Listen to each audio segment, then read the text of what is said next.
Hello friends, இந்த வீடியோவில் நம்ம என்ன பார்க்க போகிறோம்னு பார்த்தீங்கன்னா டைரக்டாக ரெமுனரேஷன் ஆர்சிஎம் எப்போலாம் அப்ளிகபிள் ஆகும் அப்படிங்கிறது தான் பார்க்க போகிறோம்.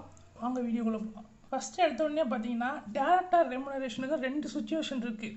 ஒன்று, டைரக்டாக அவங்க ரெமுனரேஷன் அவர் வந்து இண்டிபெண்ட் டைரக்டராக இருக்கிறப்போ. ரெண்டாவது, அந்த டேரக்டர் கம்பெனியோட எம்ப்ளாயியாக இருக்கிறப்போ. இந்த ரெண்டு சுச்சுவேஷன் இருக்குது. இந்த ரெண்டு சுச்சுவேஷனில் ஃபஸ்ட்டு, அந்த டேரக்டர் ஒரு இண்டிபெண்ட் டேரக்டர், அவர் வந்து கம்பெனியோட எம்ப்ளாயி இல்லை அப்படிங்கிற பட்சத்தில் அதை பற்றி தான் பார்க்க போகிறோம். அது ஃபஸ்ட்டு கேஸை பற்றி தான் பார்க்க போகிறோம். ஃபஸ்ட்டு சரி என்னன்னா, மீனிங் நான் சொன்ன மாதிரியே அவர் வந்து கம்பெனியோட டேரக்டர் இல்லை, இண்டிபெண்டான டேரக்டர். இதுக்கு ஜிஎஸ்டி ட்ரீட்மெண்ட் என்ன வரும்னா, இது வந்து ஸ்கெட்யூல் 3ல கவர் ஆகலை, அதனால் இது வந்து டேக்ஸபிள் அண்டர் ஜிஎஸ்டி. இப்போ இதுக்கு யார் ஜிஎஸ்டி அப்ளிகபிள் ஆகும்னா யார் டேக்ஸை பே பண்ணுவா? ஆர்சிஎம் அப்ளிகபிள் ஆகும். டேரக்டாக டேக்ஸை பே பண்ண தேவையில்லை, கம்பெனி தான் டேக்ஸை பே பண்ணணும் ஜிஎஸ்டியை. இது ரெண்டாவது கேஸ் பார்த்தீங்கன்னா, டேரக்டர் இஸ் அன் எம்ப்ளாயி அப்படிங்கிறப்போ இதுக்கு கீழே இன்னும் ரெண்டு சினாரியோ இருக்குது.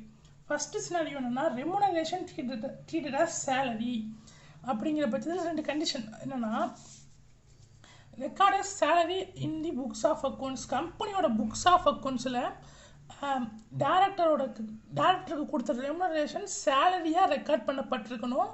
அதே மாதிரி டிடிஎஸ் வந்து under section 192 of the income tax act deduct பண்ணியிருந்தா இந்த ரெமுனரேஷன் சேலரியாக ட்ரீட் பண்ணப்படும். அப்படி ட்ரீட் பண்ணப்படுறப்ப அது ஸ்கெட்யூல் 3 பேரா 1க்கு கீழே வரும். அப்படி வந்தால் அது ஜிஎஸ்டி நாட் அப்ளிகபிள்.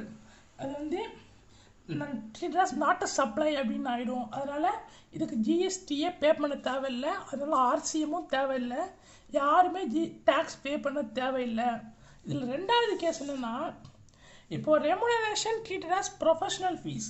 என்ன தான் இந்த டைரக்டர் வந்து கம்பெனியோட எம்ப்ளாயியாக இருந்தாலுமே அவங்களுக்கு கொடுத்த காசு என்ன சொல்கிறது, ஒரு ஃபீஸாவோ ஒரு கமிஷனாவோ புக்ஸ் ஆஃப் அக்கௌண்ட்டில் ரெக்கார்ட் பண்ணப்பட்டு டிடிஎஸ் வந்து and section 194J of income tax ஆக்டில் டிடெக்ட் பண்ணியிருந்தாங்க அப்படின்னா அது வந்து சேலரியாக கருதப்படாது, ப்ரொஃபஷனல் ஃபீஸாக தான் கருதப்படும்.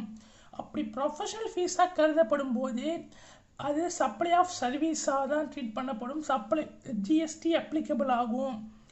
இந்த கேஸில் ஆர்சிஎம் அப்ளிகபிள் ஆகும்.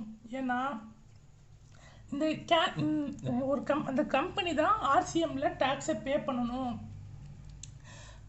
டேரக்டாக அதுக்கு பொறுப்பு இல்லை.